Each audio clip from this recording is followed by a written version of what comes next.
Well, race fans, welcome along to Circuit of the Americas for Week 8 of the Radical Race Series Battle of the Radicals. New race format here in the Lone Star State, where they say that everything is bigger in Texas, including a man who currently resides in said part of the world. My name's Alex Goldschmidt, and alongside me, Texas resident, but a man originally from Louisiana. Welcome into the booth, Jim Cunningham. Jim, good evening, or good afternoon where you are at the moment, my good friend. Yes, indeed. Good afternoon. Yeah, good to be here with you. We're here in the home state of Texas at Circuit of the Americas. Pretty excited for this round. I was poisoned by a mutual friend of ours, Mr. James Parfit. He had me to where I did not like this circuit for a while because of the fact that they copied some famous turns. But you know what? It doesn't matter that they copied famous turns to make this track. It's a good track. It's a good racetrack, and I like it. And so I'm excited to be here, and I think it's going to be good racing today with these radicals around here. It's an interesting circuit for sure for these cars. Yeah. Austin in Texas, and the circuit is located 171 meters above sea level. We are going to have 2 races tonight. So currently underway with the 10-minute qualifying that will set the grid for race 1, which will be over a duration of 7 laps of the 3.427 mile, 5.515 kilometer, 20-turn circuit that has only been in operation for now, what is its 14th year. Designed by Herman Tilke himself, it couples some of the best corners from modern-day motorsport and sort of like packages it into a really, really nice and very, very distinctive racetrack. But before we get on to brass tacks of qualifying, let's take you through the scores on the doors. Of course, with Battle of the Radicals, we have the SR10s, and Simon Edwards now has a 61-point lead over Brazil's Bruno Vitorino. Phil Glover rounds out the top 3 ahead of Heinz Braun, who's dropped 2 places in the series. Well, basically, because he wasn't with us last time out at Charlotte Roval when we headed there on week 7 back on February the 12th. James Barry, who took the double victory, amidst drama for Alexander Shushka, who dropped the ball and didn't get an SR8 overall victory. Why? Because it sounded like the engine was running out of fuel. He rounds out P5 ahead of teammate, the Portuguese man of war himself, George Gonzaga, Patricio Gomes Silva, Mehmet Barat Akus, Christoph Lipp and Fabio Regis round out your top 10 in the SR10s. Now we head over to SR8s, and it is the domination of the Shishka brothers. Alexander just 42 points ahead of brother Christian. Robert Woodward, Marcus Lang, Mr. Superstar DJ from Belgium, Stefan Mellis round out your top 5. We've had the likes of some good efforts for Steve Webb, Tobias Treichel, Chris Sutis, the man we've now affectionately nicknamed the Bandit, the man from France, has gone up to 8th in the standings ahead of Graham Matthew, and Andreas Lienen from Germany, who's moved up 4 places in the standings, but did not have a good run, let's say, last time out at Charlotte Roval. We're now heading into the final 2.5 minutes of time qualifying. And we were talking off air, weren't we, Jim, that you're going to have an experience with your son later on this year. You're going to be heading to this circuit, aren't you? Yeah, we're going to go to the Formula One race there this year. Had a nice friend offer us up some tickets, and so we're going to go enjoy the race this year. So yeah, looking forward to that. Spending the whole weekend out there, and so yeah, it's going to be, which they do the Formula One race right for sure here at Circuit of the Americas. They have huge concerts on Friday night and Saturday night. Usually some massive, superstar type act playing there. And I'm just hoping, I don't know if they've announced the entertainment yet. I just hope something that fits my genre. They had Taylor Swift a couple of years ago. I'm not exactly sure that one would be for me, but sure my son would probably like it. You probably then find yourself in the local watering hole having a couple of beverages just to keep away from all the noise. You never know. That could happen. You never know. Yeah. That could indeed happen. Well, funnily enough, I'll be in Misano when you're in Austin, so there we go. Right, 1 minute to go, and the SR8 seem to be dominating the way because Alexander Shushka and Christian for the Fox Racing outfit, the distinctly blue SR8s with different racing stripes down the middle. We've got Christian in the number 410. He's currently nearly the best part of half a second off, but Alexander Shushka is the quickest of the SR8s with a 1:59.495. James Barry, however, is the quickest of the SR10s, the only driver to go sub 2 minutes ahead of Simon Edwards, who continues to lead the standings. And there he is, the man they called him the Bandit, Chris Zoutis. I have to say, to have the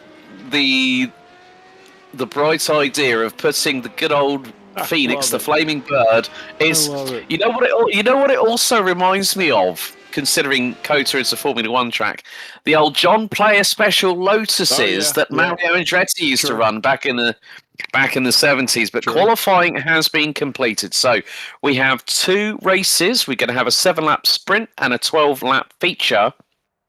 And there's going to be a lot of technicality that these drivers are going to have to make their way round. So it is going to be the Fox Racing pair of Alexander and Christian Shushka. The 2 brothers from Germany will line up on the front row for race 1. James Barry and Simon Edwards will be alongside each other on row number 2. Row 3 will be Chris Zoutis and Marcus Lang, the third of the Fox Racing trio from Germany, with the green Viper stripe down the middle. That'll be row 3. Mike Bousson and Robert Woodward. Good to see Mike back again in the 666 Team Radline car. Robert Nobles and Phil Glover, Mr. Positivity himself, round out your top 10. Then we go to row 6. Stefan Meles and Patricio Gomes de Silva, one of the 2 Portuguese... well, we've got several Portuguese drivers, but some are not here tonight. Kevin Harwood and Stephen Webb will be on row 7, and Robert Williams will be bringing up the rear of the field in 15th place. So 15 cars set on their course here at COTA for what will be 7 laps. So that's going to give us around about... so Cuddle Sim Racing, it's basically we set the grid. I'll go through the format after we've got the first lap underway as the 5 red lights, and in the words of David Croft, it's lights out and away we go here at COTA. The run up to turn 1. Good start by Christian Shushka as he gets to the outside. Here comes James Barry with a dive bomb to the inside at the top of the hill here at turn 1. Chris Zoutis has Simon Edwards round to his outside. Edwards gets through down the hill for the first time into turn 2, and he's made up a position on Barry, who's right in his wheel tracks as they come through the sort of Silverstone-esque complex in towards turn 6, where you really have to put the anchors on. But Christian Shushka ahead of brother Alexander by 0.6 of a second, as they are very shortly going to be heading up towards turn 10, and then it's going to be down the hill through into the hard braking zone into turn 11, a very tight left-hand hairpin. They'll sweep to the outside. Simon Edwards taking a slightly closer line to the apex as they go up the back straightaway for the first time here on that 1 out of 7. Oh, Bousson's been, I'm not too sure if that might have been an assist or he did it all himself. I'm just going to keep an eye on the footage, but more to the point, I think Mike Bousson might have done it himself. He has had that before where he's caused himself a little bit of grief. Yes, he hit the outside curbing. It was unassisted. James Barry to the outside of Simon Edwards as they come through in towards turn 15. Barry gets the inside line through on the corner. That is a late move from James Barry, but he gets through. Marcus Lang is closing in, so all 3 of the German piloted Fox Racing cars are in at the sharp end. Marcus Lang rounding out the overall top 5 as we come through out of turn 19 into turn 20. They've got to watch track limits as Robert Nobles trying to go. Nobles the 4th trying to go through on Phil Glover. Simon Webbs gets a slow down penalty, but after the opening lap, it is Christian Shushka that leads the way. Marcus Lang closing in on Simon Edwards on the run up to turn 1. And, well, we've got Webb and Silva. Both have got slowdown penalties. Nobles through on Glover. Woodward through on Webb into turn one. Some great exchanges, but Robert Woodward had an absolute stumble and a half there, Jim. And Steve Webb went round the outside, said, "Thank you very much. I'll take that place back." Yeah, they, Steve Webb had a really good start. He was back in the back of the field, and Silva got off to a terrible start, and Steve had to kind of almost go off track there to get around him. But he's up already 4 spots, so he's really putting it together today, which is great to see. I always talk about it. Steve is he's a marshal, and he heavily promotes the marshalling program over in the UK and Europe. I usually have some information on that, and I'll even try to get a link maybe in the description or something to if you're interested in going to join the marshalling program, where you can sign up and go out and have you some training and get you a great experience trackside. Yeah, Cuddle Sim Racing. Well, you can actually look in the description below, which does dictate the format. It's a 7-lap, well, about a 10-minute qualifying session, which sets the grid for race 1, which is 7 laps here at COTA. And then we invert the results of race 1, so the top 10 get inverted. So whoever finishes in 10th position becomes our pole sitter for our feature race, which will be 12 laps here at COTA next week. The series goes to Mount Panorama.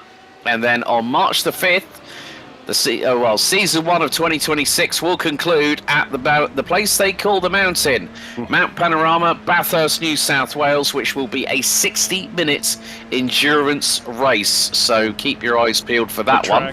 A track that is very much in the news last week and this week in the sim racing world. For those of you who aren't familiar, that is where they hold the 12 Hours of Bathurst endurance race. So that was actually, I think, last weekend. And this weekend is the 12 Hours of Bathurst on iRacing. So a lot of folks are practicing and getting ready for that. I believe the first splits start tomorrow, I believe. Something like that, yes, Jim. But there is still a lot of opportunity for these drivers to really get their spurs on here in Texas, as it is horse riding county as well. You know, there's a. I mean, the thing is, I've never been over to the US.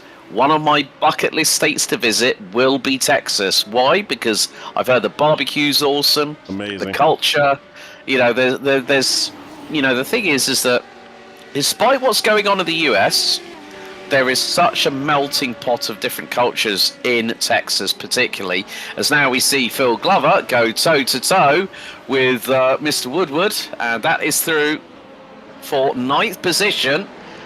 But Robert Woodward's going to come back at him, has the inside line for the next right-hander as they're coming through into turns 13, 14, and then the left-hander coming up. Mike Bousson on the recovery charge. He's going to dive to the inside at the last moment. Oh, and Phil Glover has the lock on the brakes. He gets a little tap on the left rear, courtesy of Steve Webb. But Mike Bousson took full advantage of the situation. Then there was a lock up from the front wheels of the number 666. So Mike Bousson, very, very lucky. He did not cause a chain reaction there. Well, he did a little bit, but it wasn't much. Meantime, at the front end of the field, Christian Schuschka is now ahead of brother Alexander. James Barry is within lunge range as they head down the hill through into turns 2, now 3. This is a great winding part of the circuit. They can really build some speed here, but it is also about having that nice balance between speed and handling. And as we have discussed many a time, you and I, Jim, is the fact that the SR8 seem to be the more compliant cars. As Steve Webb, hold the phone. He just stole candy off a baby like he did off Phil Glover just there with that outside maneuver. That was late as if you ever thought it would be. Yeah, that was a nice pass though. He held it under control, didn't make any contact. So yeah, that was a great little move there. Yeah, this is, to visit if you come to the United States. I mean, you've got a little bit of everything here. You know, we got the big cities, and we got the oil business, and all of the stuff that, you know, was dramatized on TV back in the 80s, you know, or even currently with the current series about the oil business, you know. And then we've got the food culture, and then you've got huge German heritage here, so we've got a lot of the influences of the German food. And yeah, it's a wonderful place. Barbecue is amazing, of course. Then when you think about, obviously, with the amount of pro wrestlers that have come out of that have come out of Texas, the Von Erichs, Stone Cold Steve Austin, Mark Calloway, also known many as the Undertaker, Heartbreak Kid Shawn Michaels, Booker T, JBL, and of course the American Dream, Mr. Dusty Rhodes. Yes, hard times, as he said. One of the best wrestling promos ever. Oh my gosh, he was something else, wasn't he? You know what? I'm so glad that the family tree is still very much in action with sons Dustin and Cody in respective promotions. But meantime, we really we've got a battle on our hands, because the Shishka brothers are not getting away from James Barry. Neither are they getting away from Simon Edwards. Meantime, the Bandit, Chris Zoutis, is closing in, and there they are in the back of the shot briefly with Marcus Lang. That's the battle for P5 overall. But still, they are both respectively third in the SR8 and SR10 classes. We're 50% of the way through lap number 5, so after this it'll be 3 to go here at CODA before we invert the top 10. So hopefully for Cuddles Sim Racing, you got a little bit of culture with regards to professional wrestling, as to some of the greats that have come out of Texas.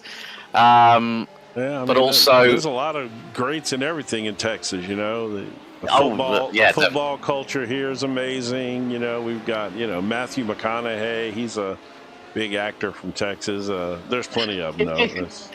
Yes, Matthew McConaughey is one of my favorite actors, especially when he did that film with Hugh Grant called The Gentleman, based in London.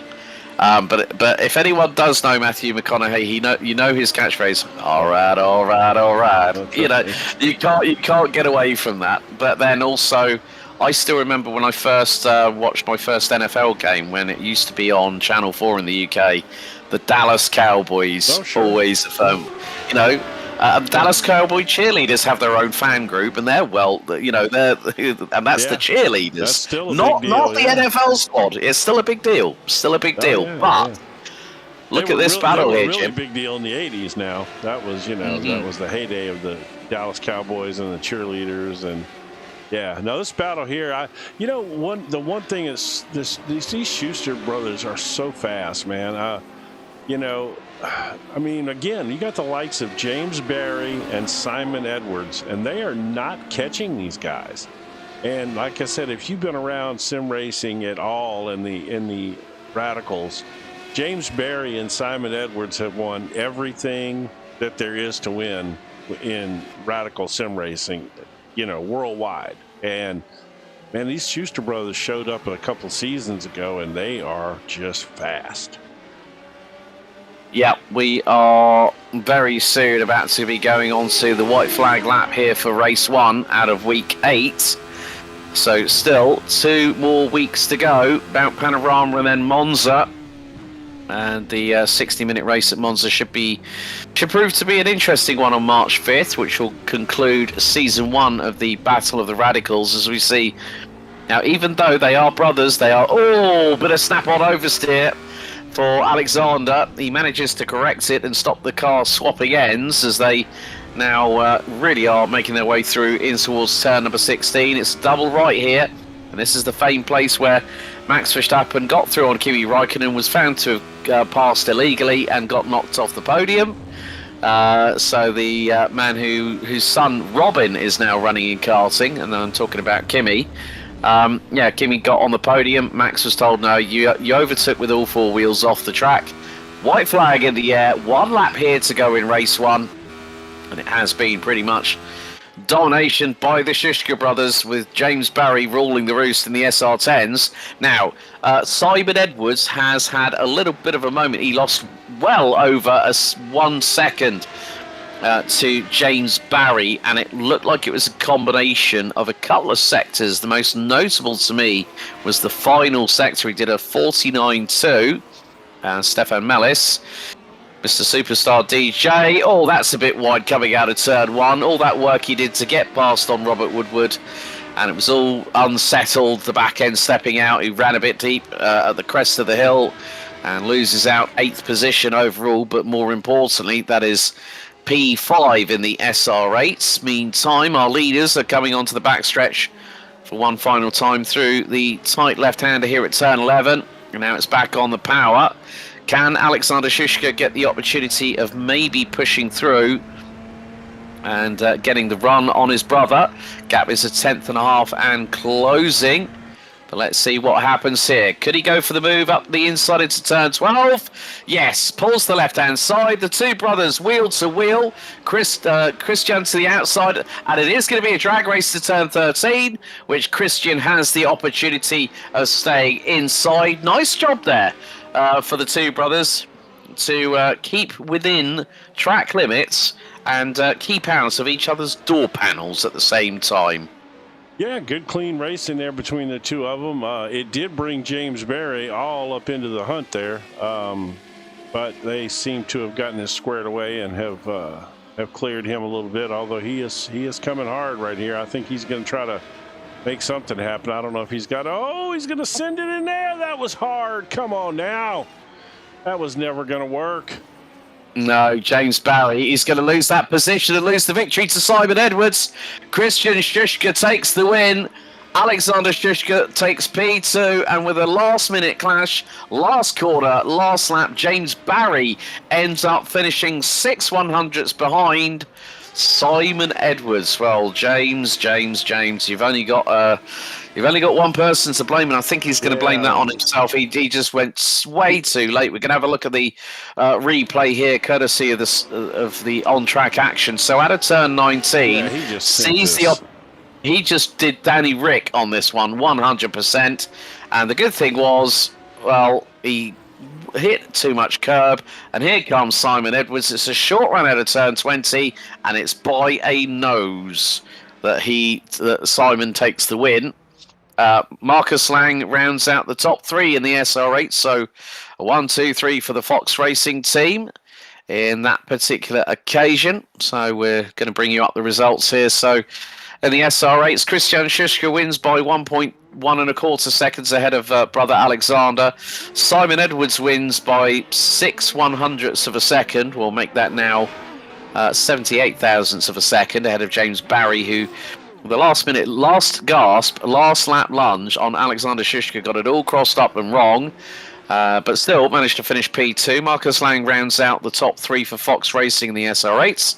The Bandit comes home with another 3rd position. Chris Zutis takes 7th, head of Mike Bousson, Robert Woodward, Stefan Mellis, and Robert Nobles, who will be our pole sitter for the 12-lap feature race coming up in just a couple of minutes' time. We're currently underway with the mid-point warm-up.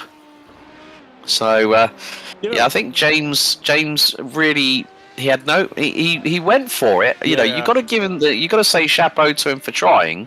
Well, but unfortunately, it was a bit too little, too late. Yeah, and that was a bit optimistic there. I don't see how you're going to make that move work without using Schuster's car there using his 4 tires to help stop yours, which I got no problem with that. And the only person it took out was himself. And so in the end, no harm, no foul.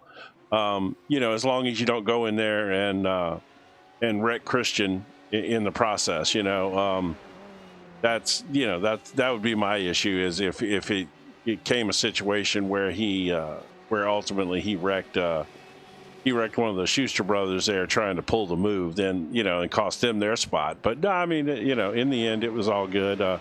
Made for an exciting last little finish there for sure. But yeah, so one thing we haven't talked about here, and it didn't bite us in the first race, but I'm going to mention it just because if it happens, it's going to be all hell's going to break loose. These big sausage curbs here at COTA are nasty. They are bad, and they will absolutely launch one of these light radicals around. So we'll see if that does come to play here. We're going to have to run through this grid fast. Breath is held. Ready, let's go. Robert Nobles starts on pole position. Stefan Mellis will be alongside on the front row. Then Robert Woodward and Mike Bousson, row 2. Row 3, Chris Zutis and Marcus Lang. Not that quick. James Barry and Simon Edwards, Alexander Shishka and Christian Shishka round out the top 10. Phil Glover, Steve Webb, Robert Williams, Patricio Gomez de Silva, and Kevin Harwood round out your 15 strong. Okay. Good job. You did great. There we go. 5 red lights here at COTA are on and out, and a big amount of wheel spin from our pole sitter who went 4 wide for a sudden moment, and Mike Bousson has charged his way through. It's going to be 5 wide into turn 1 here on lap 1. Do they make it? Just about, and it's going to be, Marcus Lang, I think, nearly had a moment there with Stefan Mellis, but Mike Bousson cracked the whip, got the giddy up, and got in front of everybody else. It's nearly Noah's Ark style 2x2 hurrah as they head through into turns 3 and 4 on this opening lap. But my goodness me. Alexander Shuska is up 6 spots in the first turn. Oh, my word. There we go. Alexander Shuska, he was like in the words of David Addison, he was a bit like a stabbed rat. So he is really making good his intentions. And to the inside he goes at the top of this part of the circuit through at turn 11. He gets through on Robert Woodward. Keep your eyes on the bandit, Chris Zutis from France in the number 4 car. It's nearly wheel to wheel between James Barry, who's just got through on Stefan Mellis, down the back stretch, in towards turn 12. Look at the velocity, he's going to dive to the inside. Here comes Christian Shushka. Oh. My God, James Barry, where did you launch that from? 2 for the price of 1. He gets through on Zutis, he gets through on Woodward, and to the outside, it's another one of the Fox Racing cars. That is going to be possibly Christian Shishka on Robert Woodward, but my goodness me, Simon Edwards is trying the high one, and that's around the outside through the final corner on Stefan Mellis.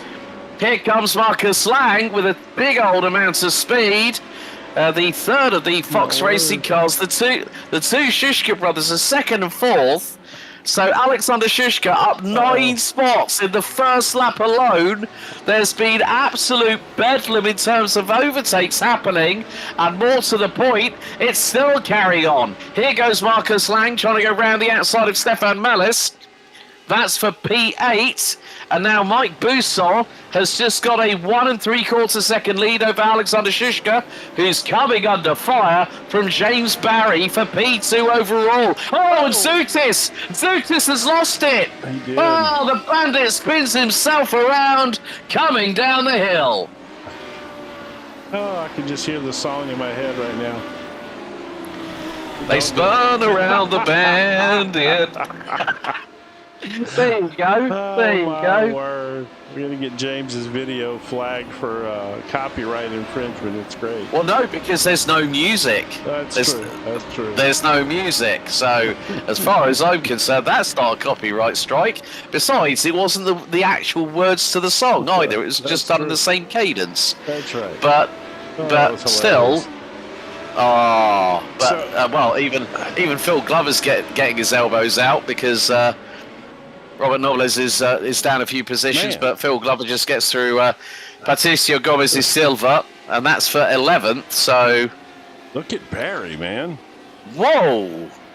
I don't think Alexander Shushka knew what hit him. It's like he was standing still there for a moment. But we are on to lap 2 now. I almost say that he kind of let him go by there. Not that he would do that, but I think Barry was so aggressive that he, didn't want to jeopardize his championship points here with Barry kind of, I mean, I don't often toss around the word reckless, but we've certainly seen a couple of moves that could be classified as a bit reckless from Barry so far, which, again, it's makes for exciting stuff as long as he's not taking anybody out in the process. So I can't criticize that. It's certainly exciting.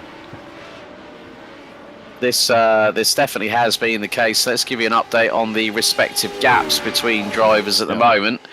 As it's 0.6 of a second between Mike Bousson, who is the race leader.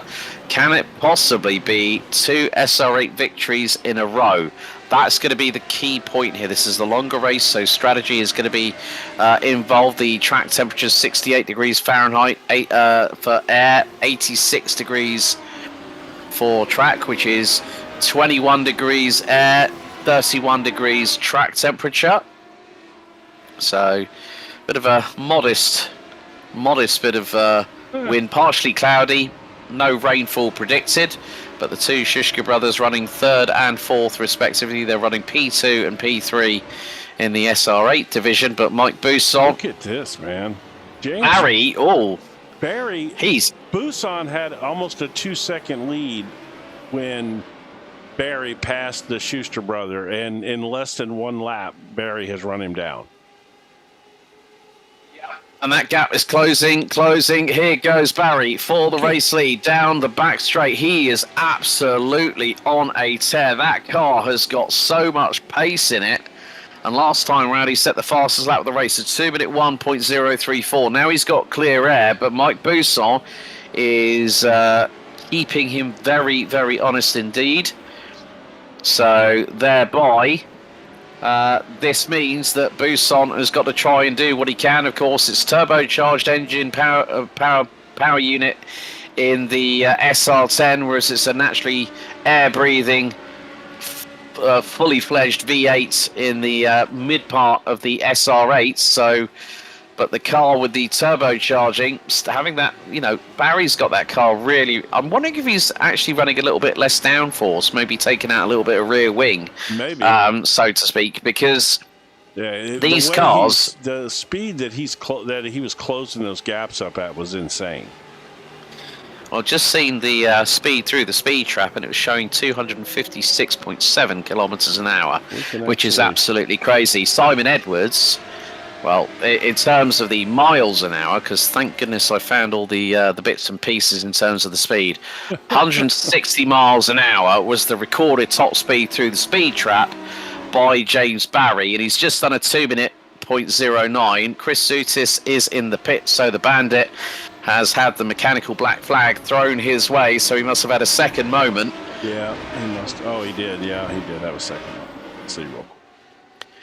Okay, let's have a look at the replay. So I get it off the slow motion replay.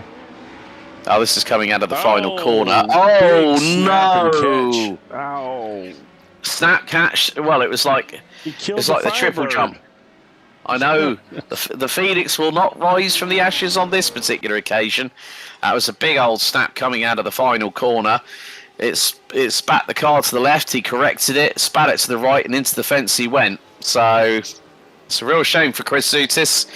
But hopefully, depending on how much damage is to that car, we may see him return. Yeah, less than a minute on the pit stall. So probably be about 90 seconds that he'll have been in pit lane from entry to exit point. But meantime, the two Shishka brothers, Alexander versus Christian. Of course, Alexander was leading at Charlotte Roval before the end of race 2 when he came out of the final chicane, and well, he didn't even get to the final chicane before he started breaking down because it looked like it was a lack of fuel in the car. So I'm sure with a more power-hungry circuit here at COTA, you've really got to make sure that the gas tank is filled as high as you can, so it gives you a little bit of a window.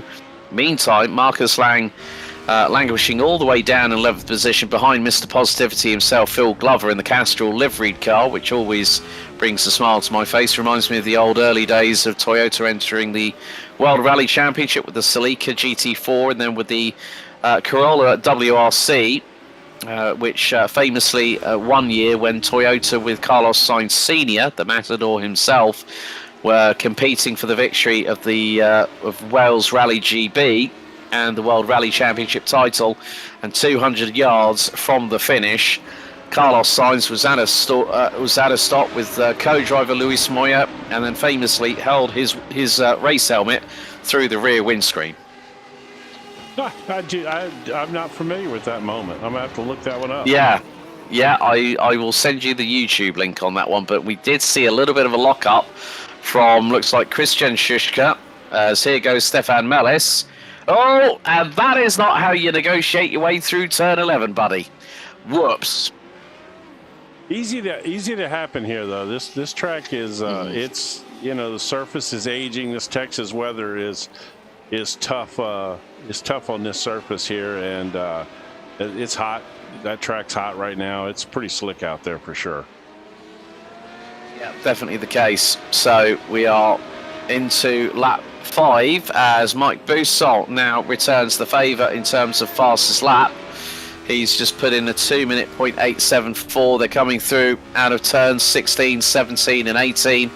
And then the double left here at turns 19 and 20. You've got to be very, very careful with the track limits, as the gap is about 6 tenths between the pair. And Boussault was absolutely flying in the first sector. He did his personal best. We come across the line. Let's see how the lap times have shown out. Boussault 4/1000 slower than James Barry, but is starting to catch a little bit, but they go up the hill. Little puff of smoke from the left front of Barry. I'm not too sure if you might want to call that trail braking, but Marcus Lang has just dived into the pits, the number 42 Fox Racing SR8. So Marcus not having the best second race of the evening. That's going to drop him way down the order. It depends on whether he is serving a penalty for incident points reached. No, looks like a fast repair because he was on his marks, ready, set, go after 1.4 seconds. We run on board with race leader James Barry as we get a wonderful rear view camera shot underneath the rear wing on his insert name e-racing team Radical SR10. And there is Mike Boussault, who is still kept within half a second behind him. And we're very close to approaching half time in this race. Meantime, they've bolstered a little bit of a gap between themselves and the Schuschkas. Meantime, Robert Woodward has got through on Simon Edwards and now runs P5. So 80% of the top 5 at the moment are all in Radical SR8s. So I'm wondering if there's been a little bit of a moment for Simon earlier on in the race, but we are very shortly coming to the end of halfway through this 12-lap adventure for race 2, week 8 of the Radical Race Series Battle of the Radicals live here on the JP Broadcasting Network. You're in the company of Alex Goldschmidt and Jim Cunningham up here in the broadcast booth, but still, nevertheless, Simon is just getting points on the board, and that's going to be very important with 3 more races to run. But meantime, Mike Boussault is still again closing on James Barry. They come across the line. They were pretty much matched on lap time, and it was a 2:01.172 for Barry, a 2-minute 1.117 for Boussault as they go down the hill. A little bit of an interesting line take there by Mike to gather up the momentum to go through turn 2 there, Jim. Well, you know, yes, and Mike is kind of known for sometimes taking some unique lines, you know, and don't think for a second that he won't send it on you, you know, as well. If he's, you know, he's waiting he's going to make one big attempt at passing Barry here at some point. It'll be later in this race, and he'll, if he can't run him down and pass him, he will send it on him for sure. Mike can get pretty aggressive at times, as you can see right there. He's really closing up under braking. Actually, he got through that turn really well. Actually, he made a nice bit of ground there. Yeah, he did. He got the gap down to about 2 to 3 car lengths between himself and Barry. Meantime, Christian Schuschka has pulled away from brother Alexander, who's just set the fastest lap of the race at 2-minute .773. So out of turn 12 go our competitors through into turn 13, which nearly comes back on itself as they go through the right at 14. And then short shoot up to turn 15. Now this is where we saw Buson went. Let's take a right. look Okay. here. Steve Webb had a quick incident. I just wanted to go back and see what happened with him.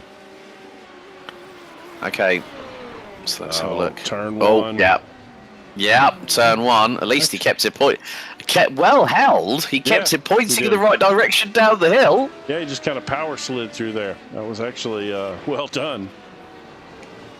Yeah, it was it was not Tokyo Drift, it was Texas Drift right there. Indeed, yes. Meantime, Mike Buson is closing in. That gap has been closing and closing. It was 2.5 tenths of a second as they came across the line. Into turn one, James Barry is really having to watch his six a little bit now, because Buson is getting ever closer. Is getting closer as well between the Shishka brothers, because Buson's just done a 2-minute .658. Christian Shishka just went 5 1,000ths quicker and set the fastest lap of the race.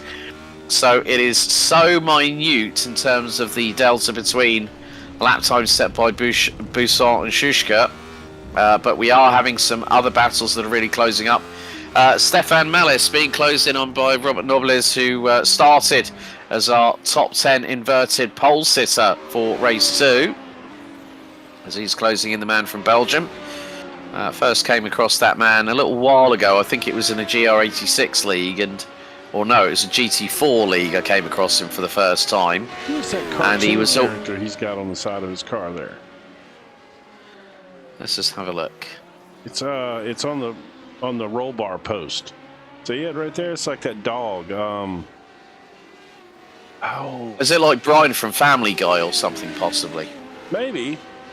It's hard to get a close up on it, but or it looks like the character's got yellow skin, so that could possibly be Hanna-Barbera, like a like Deputy Dog, or I don't know, I don't know. I Oh, can't remember. yeah. It's not Deputy Dog though. Oh, poor No. Steve Webb's had another incident. We won't. Oh, Steve. Oh dear.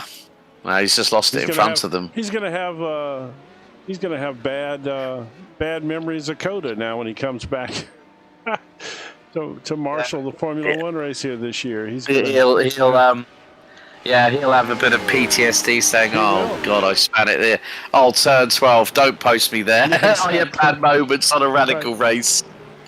Oh, but I had this video. It's not on this one. It was on the other Radical series, the SR8 series we do here on the channel. But he sent me a video from Las Vegas last year, and all the marshals dressed up in these costumes, and he was in this giant chicken suit out running around on the track, and oh, what a hot mess, man.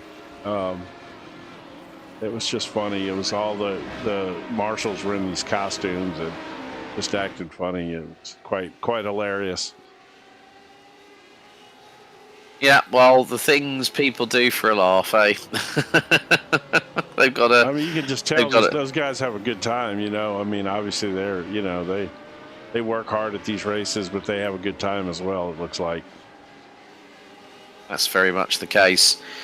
We're coming down to what will be the final quarter of this race. We're on lap 9. Alexander Shishka now has the fastest lap. Here goes Simon Edwards, slingshot engaged, in the words of Carol Norton Jr. as he gets through on Robert Woodward. So that was a nice pass by the man who has won so many Radical Race Series titles, and he's been one of the key people behind the scenes that have really helped to keep the cars very, very even in terms of performance. But we are seeing that the SR8s, as we discussed last week at Charlotte Roval Gym, that the SR8s seem to have that little bit more added grunt in hand, but the SR10s do also have really, really good handling. Of course, the aerodynamics have changed over the years as the Radicals have evolved, as we head on to lap 10 out of 12, 3 to go, including this one, and Buson is as close as he's ever been to the rear wing of James Barry as we go up the hill here at turn 1. Whoop. Meant to do that camera. I thought Buson might send it on in there, but I think he's waiting. I don't think he wants to be in front of Barry, because he knows Barry will send it on him. I think he wants to take advantage of that and try to take probably last lap and try to make a move on him or something. Because he stayed with him. And the way Barry passed everybody else on this track, that's pretty impressive that he's staying with him. Yeah, I mean, you get right here through these S's and through this section here, the Maggots and Beckett section and all of that.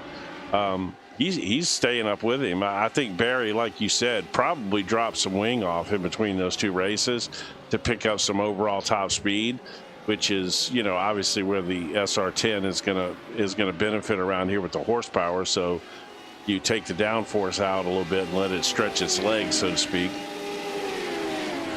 Yeah, as they go down the back straight away, James Barry on the indicator telemetry, 158 miles an hour. Then it's all the way down to, well, it's a scrub off of about 100 miles an hour in the braking zone into turn number 12 as he goes through turn 13 into 14. We've seen some lockups, so to be fair, these cars don't have ABS or traction control, so it can be difficult to slow these cars down, you know, because they don't have the best brakes on them either, you know. Yeah, exactly. They're a spec brake pad and rotor setup or brake pad and disc, as we would say in the UK. But you can see here, coming through out of the final corner now, can Mike Bousson, look, he's right with him. Gap is less than 2/10. This is the closest he's ever been. What is Bousson going to do here? It's as we go up the hill that the SR10 seems to keep its speed a little bit more in check, but through into turn 1, Bousson is within that window. He's within striking distance of James Barry as they go through. We ride on board through out of turn 2, into 3, now into 4.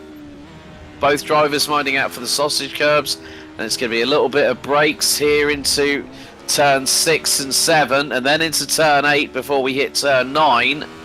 And Bousson is still keeping within that quarter of a second window. And as they come out of turn 9, down the hill they go, and the descent will assist Mike Bousson because gravity always has to go somewhere, in towards turn number 11. Bousson is right there with Barry, who's had no real room to breathe. We're halfway through lap 10 out of we're on lap 11. We've got this and one more to go, and I think Mike Bousson will wait for the last lap itself here, Jim, judging by how the race is panning out, whether the pendulum is swinging. Meantime, the gap between Bousson and Christian Schuschke has gone up. It's gone up from, I think, about a second and a half, and it's now 2 seconds to the betterment of the 666 from Team Radline. But I think that Barry still is keeping a watching brief on what Bousson is trying to do. And look how close he is through into the triple right here at turn 16 to 18. And Bousson could get the whole shot coming out of the final corner. White flag will be in the air this time for race 2, week 8 of the Battle of the Radicals here at COTA. Out of the final corner, here we go. White flag in the air. Bousson has got the run. Can he make it work? Barry trying to cover him off on the run up the hill. And still Bousson shows his nose to Barry. Oh, that was going to be very, very close, but it could be decided maybe on the back straight, maybe out of the final corner. We have got about less than, 3 miles left of real estate to run on, and this could really help Mike Bousson in his charge in the SR8 side of things. But James Barry wanting to try and close up to Simon Edwards with 3 races to go after this. Yeah, this is, I got a feeling that he's going to take a stab at him here pretty soon. My guess is this hairpin right here would be a good spot for him to do it. He could also try at turn 15 like we did see him in the previous race. Now through into turn 12, tight on the apex. Now put the power down, 3rd gear. 4th gear, probably at north of 100 plus miles an hour.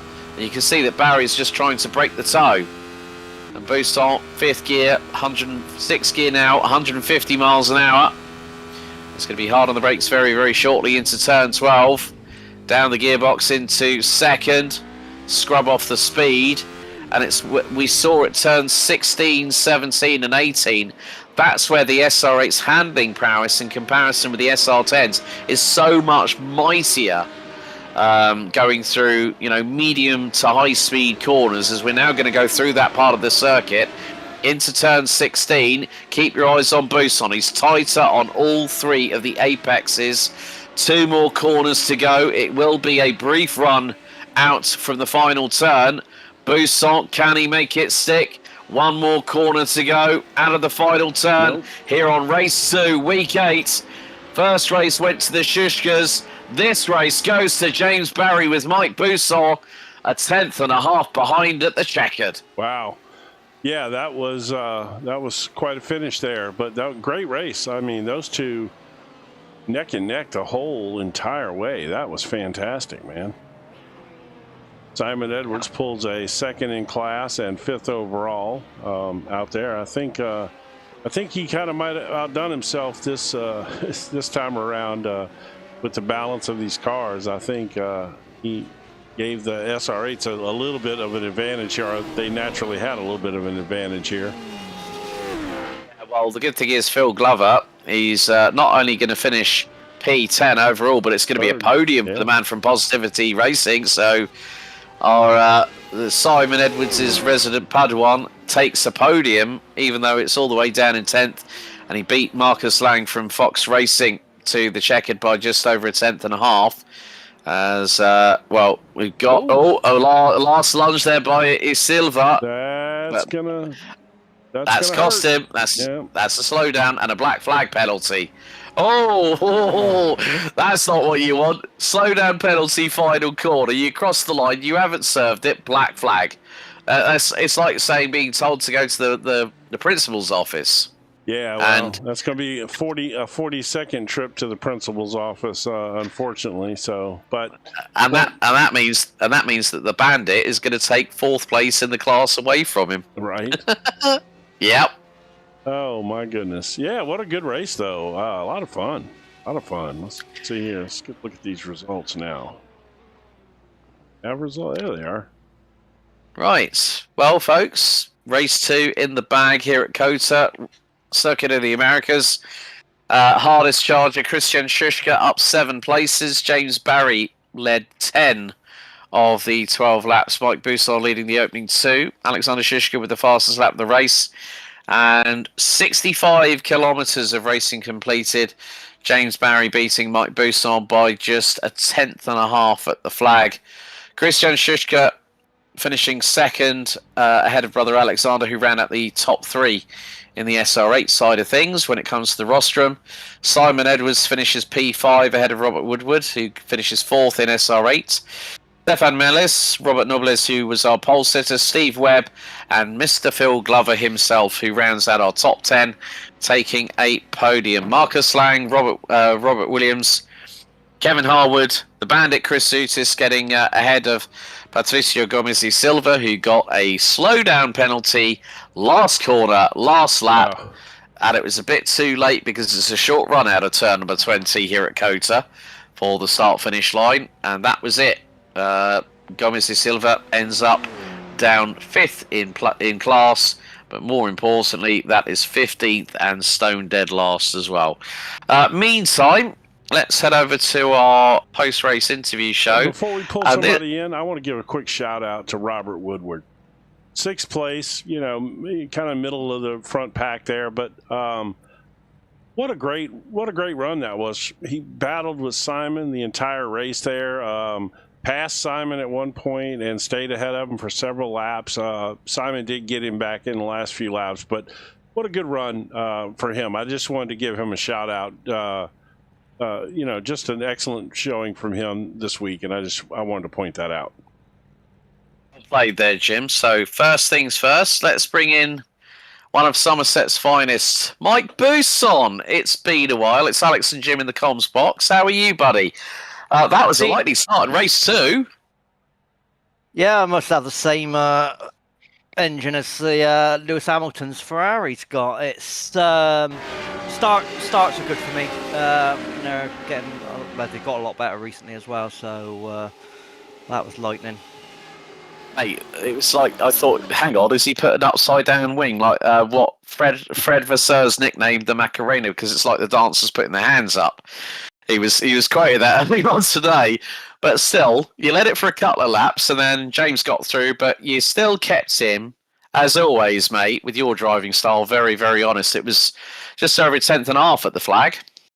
Yeah, it was. I got in late for practice. I didn't even realise I owned the track, to be fair, and it was very slippery and weird. And obviously, there is this contingent that loves the low downforce, and I can't normally keep up with them. And I always I think I got within about 15 minutes of the end of the session and thought, this ain't working for me. I went to some most sport, highest downforce setup you could ever imagine. I think it's 30 rear and 2 front, and I thought, obviously I built quite a nice gap to start with, and I thought I was being a bit clumsy, and then when James came along I thought it was a blessing in disguise, to be fair, because as much as it was hard being behind him in the slower stuff, obviously he kept me away from the brothers, so it was not in my interest to really, until the last few laps, even consider whether or not I would mount a challenge. And there was a couple of times where I thought I could stuff this up the inside, but obviously I'm dipping in and out, so I didn't want to ruin his race and stuff like that, just with a last minute dive or anything like that. So I was happy just to bring it on home, really. I mean, you, me, and JP, we've always had discussions whenever we've spoken to you post race. I mean, it's good to see you back in the preferred choice of yourself, the SR8, and taking a win in the class as well, keeping away from the brothers. I think you're about 2 seconds away from Christian. Come the checkered, mate. So you did a blooming good job. But also, what I noticed they are absolute animals, aren't they? So I didn't even think I'd be anywhere handy. I thought they would just close in on me. Even with James, I thought they'd come at me. So I thought myself a few laps and then they'd just go. So it was right.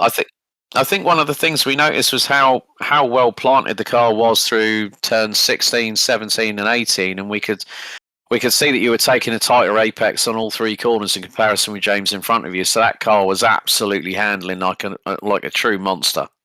Yeah, to be fair, in those last sections, it was having to lift because I would have just rammed him off the track.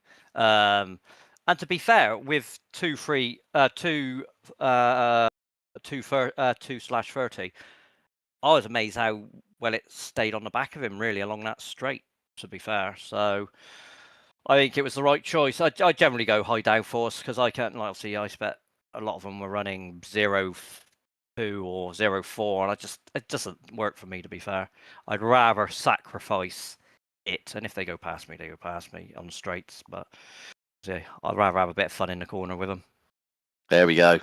Well, mate, listen, great job to get P2 in race 2. Before we let you go, Mike, anyone you want to give a shout out to in particular? No. That's it. I've got nothing. I've got nothing. No. Hey, you know what? That's the thing I appreciate about you, Mike. You're straight talking, and if you haven't got anyone to shout out, it's absolutely fine by me. But good. I did not I didn't even think I'd be here, so I didn't prepare. So I'll work harder next week. Awesome, buddy. Well, listen, have a good one. We'll see you next week at Bathurst. Catch you later, boys. Oh, you gotta love Mike. Mike Buisson, always a character, but it's good to have him back in the series. Right, okay, next up, we're going to bring in Mr. James Barry. James, good evening. Hello. Why are you speaking to me? Yes, it is indeed. It is that time. We were thinking, where have you put like hyperspeed on that SR10 tonight in race 2? Because I think, what was it? You were up 9 places by the end of lap 2, and then you were chasing down Mike like nobody's business. That car was absolutely mighty in race 2. Talk us all through it. It didn't feel that way. I think the pace was slower in race 2, probably because of fuel load plus the temperatures. But no, in the first race, I mean, I was just kind of sat behind the Shushka brothers and just couldn't make any inroads on them. So it was hard to tell what the car was really like. then I kind of ended up spoiling it at the end with a bit of a silly move at the last turn. Not my best moment, but then made up for it. Yeah, first lap of the feature race was so fun.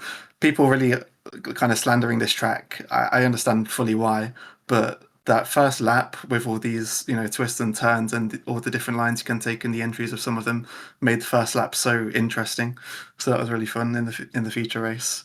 And then I don't know. I mean, just compared to the SR8s, the straight line speed was really good, and I mean, I couldn't get away from Mike. He was really fast, so I wasn't that fast. Did you take any wing out of the car between the first and second race?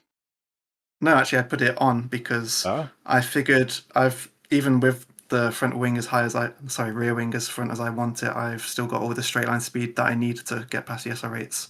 So just to make the car easier to drive because it's sliding around in these high temps, I added a bit of downforce. I'll tell you, when you go back and watch it, man, there's some points in there where you just had some incredible closing speed on some of those SR8s, which is to be expected with the car, but even more so than normal, man. I mean, you made you closed up on at one point. I'm not sure who it was on.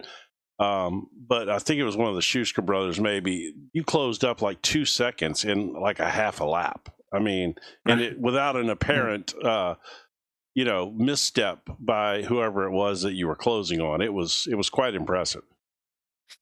Yeah, well, thank you. I don't know. I can't say nothing special to it. Pretty simple setup, quite similar to the fixed setup, just adding the standard things like shorter gear ratios. But other than that, yeah, just having fun out there. Good. Some pretty convincing performances out there. We've got 3 races to go, 2 at Mount Panorama next week, and then we've got the 60-minute enduro at Monza.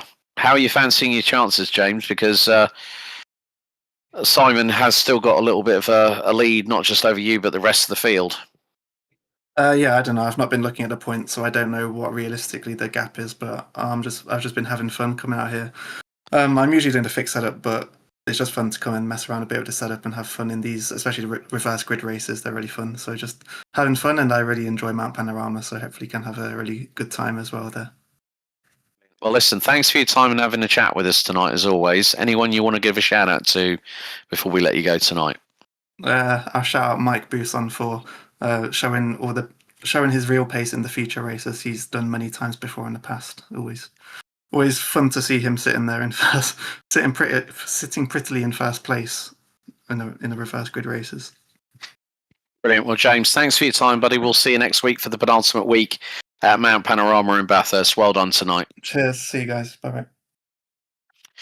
Okay, let's bring in next up Mr. Positivity. You got a podium in race 2. Phil Glover, good evening. Good evening, sir. How are we? All good? Well, all pretty good. Yeah. I'm not so sure about this track though, Jim. I know it's in your backyard. Gosh, it's strays away. You go for the jugular there, but right right off the bat. And where's my beer? Oh yeah, that's right. I was supposed to. That's right. Well, we'll have to. I kept looking out at every corner, seeing if you'd drop one down there. No, I was. You missed me. I was in the stands. I was the guy who took his shirt off. I was. I knew something put me off my line. That's what it was. Yeah. No, it wasn't the guy standing by the camera, Phil, going like it happened a few years ago in Formula One. But nevertheless, mate, some great overtakes from you, and you ended up with a P3 in race 2, despite finishing 10th overall. We saw some great battles between you, Robert, Stefan, and a few others to boot. I mean, as you said, it's a difficult track to master here at COTA, isn't it? I bought it. Simon had said we'd done it before, but it wasn't in my list of tracks I owned, so I bought it on Tuesday, and it took me a long time to get in my brain the sequences, of the corners. It's quite a tricky track. I think what makes it tough is it's got a lot of different style corners, and with the elevation changes, it really can it'll have situations where the car's turning when it's getting really light going up a hill or something, and easy to run wide. It is a tough track. Personally, I think it's a fun track to drive, but it definitely takes a little time to get to know this place for sure. It kind of reminded me a bit of the Olympics and the slalom. All you needed to put was a few gates between the corners, and you've kind of got that swaying slalom motion as you if go. you hit one of those big giant sausage curves going through those S's, it'll be like that girl in the downhill skiing, because it'll sure wreck you quick, man. I'm sure you probably caught one of those at least once in practice. Oh yeah, definitely. Yeah.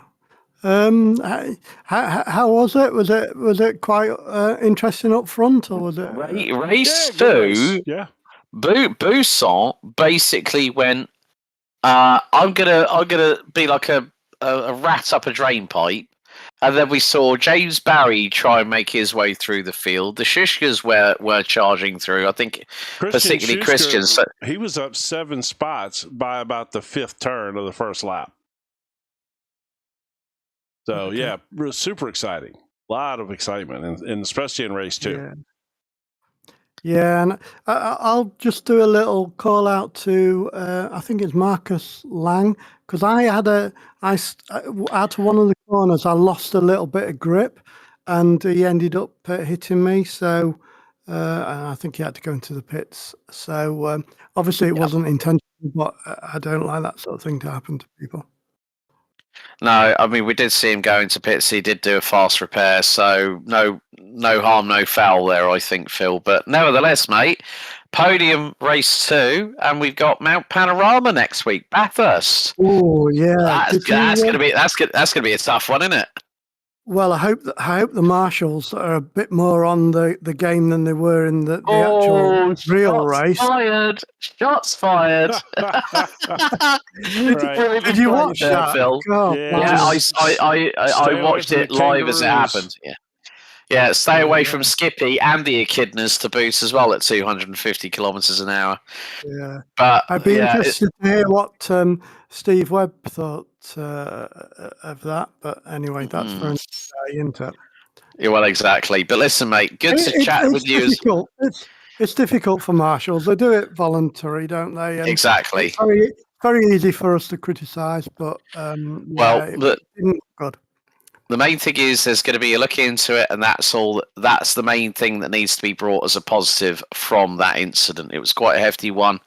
But you know what, Phil? As always, it's a pleasure to speak to Mr. Positivity of this league. Before we let you go, buddy, and enjoy the rest of your evening, who do you want to give a shout out to in particular, apart from Marcus tonight? Has to be you guys, doesn't it? And Jim, even though he didn't get me my beer. Yeah. I'll owe you one. And I'm really looking forward to Bathurst. I love the jeopardy of that track. So, see you next week. Yep, see you. See you then, Phil. Take care, guys. Bye. Can't believe I let Phil down on his beer, man. Oh, damn it. Right, okay. Well, I think we've got time for one more interview anyway. Let's bring in a man who really needs no introduction when it comes to radicals. Let's bring in Simon Edwards. Simon, it's Alex and Jim in the commentary box. Good evening. How are you, buddy? Good evening. I didn't know if you were going to pull me in because I was a bit rubbish. Look, we try and bring in as many people as we can at the end.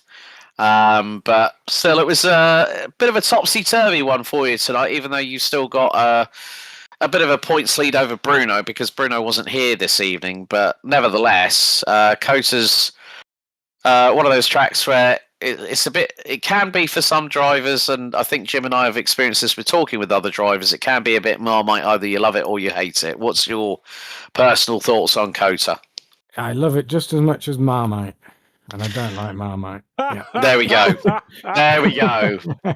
Hey, at least it was a direct question. I got a direct answer, but still, some good battles. I think also with the fact we saw Mike. Like literally, I think he engaged turbo boost. He must have had a hidden switch for the nitrous somewhere in his car, and then shot ahead of everybody else. And then you were sort of somewhere in the middle of everything, where it was all kicking off. We were nearly 5 wide into turn 1 on lap 1, race 2, I've never seen that in a radicals race where we've gone nearly 5 abreast into the opening corner and it's uphill and come it's a out. left-hander. Yeah, it's and come crazy, out, but right. yeah. Yeah, I mean, I thought I might be able to just sneak round the outside of everybody, but like you say, there was too many too wide, so I had to give him room to Stefan, I think it was, so to make sure that we didn't end up in a pile. But if I'd got past, I think I might have been able to get up to the Shushkas because it takes about a lap and a half extra for the eights to get up to speed. So it gives you like an opportunity that you wouldn't otherwise have because I didn't really have the pace. I had the pace in practice earlier in the week, but in the session itself, just the track conditions, weather conditions, I just didn't have grip at either end of the car. So I was just making the maximum I could with what I had. Yeah, I mean, but still, we got 3 more races to go. We got 2 at Mount Panorama next week, and then we got the 60-minute enduro at Monza to end out season 1. Mount Panorama, close quarter walls coming from turn 2 right the way to Brock Skyline, and then you got 2 flat out bits of tarmac where you can really go completely full throttle. How are you feeling ahead of it? Well, this one's not Marmite. This one's more cream cake for me. So yeah, with the cherry on top. Yeah, that's it. Yeah, yeah. I love Bathurst. Even if you end up having a bad race, it's still a nice challenge. Cool. Well, listen. Before we let you go, as always, Simon, it's a pleasure to talk to you. Anyone you want to give a shout out to in particular? I'll give a shout out to everybody who turned up here who might not think this is the best track and still turned up anyway. And maybe Mike as well for even though he says, "Oh, I don't like doing the official races," he keeps turning up, doesn't he? So He's a glutton for punishment. That man. He says one thing and does another, doesn't he? Yeah, but he's welcome. He's welcome anytime. Awesome. Well, Simon, good to chat to you as always, buddy, and we'll see you for the penultimate round at Mount Panorama next week for week 9. Yep. See you then. Okay. Big thing. You know what? I think let's just for giggles, let's bring in Robert Nobles, who was our pole sitter in race 2. Robert, it's Alex and Jim in the commentary box.